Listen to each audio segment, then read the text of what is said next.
Supreme court শুক্রবার snap সুবিধার November মাসে পূর্ণ অর্থ প্রদানের নির্দেশ অস্থায়ীভাবে স্থগিত করেছে। আপিল চলাকালে অর্থ প্রদান বন্ধ থাকবে। ইউএসডিএ রাজ্যগুলোর সঙ্গে সমন্বয় করে সুবিধা বিতরণ করছে। তবে শাটডাউনের কারণে তহবিল সীমিত। এখন অন্তত 9টি রাজ্যে স্ন্যাপ কার্যক্রম শুরু হতে যাচ্ছে।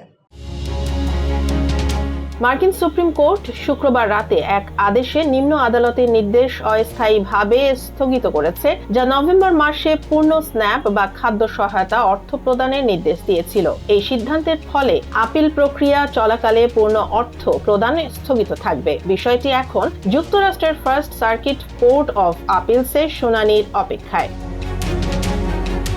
সুপ্রিম কোর্ট জানায়, জেলা আদালতের আদেশ প্রশাসনিকভাবে স্থগিত থাকবে যতক্ষণ না আপিল আদালত স্থগিতাদেশ সংক্রান্ত রায় দেয়। এই আদেশ কার্যকর থাকবে আপিল আদালতের সিদ্ধান্তের 2 দিন পর পর্যন্ত।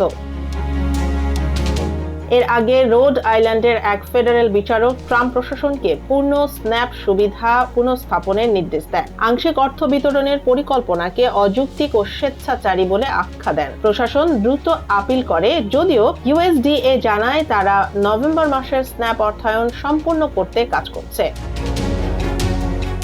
এখন পর্যন্ত অন্তত 9টি রাজ্য পূর্ণ স্ন্যাপ অর্থ বিতরণ শুরু করেছে। তবে সরকারি অচলাবস্থার কারণে তহবিলের ঘাটতি দেখা দিয়েছে, যা 1 মাসেরও বেশি সময় ধরে চলছে। আদালত নির্দেশ দিয়েছে ইউএসডিএ যেন সংরক্ষিত অর্থ ব্যবহার করে যত দ্রুত সম্ভব পূর্ণ অর্থ প্রদান নিশ্চিত করে।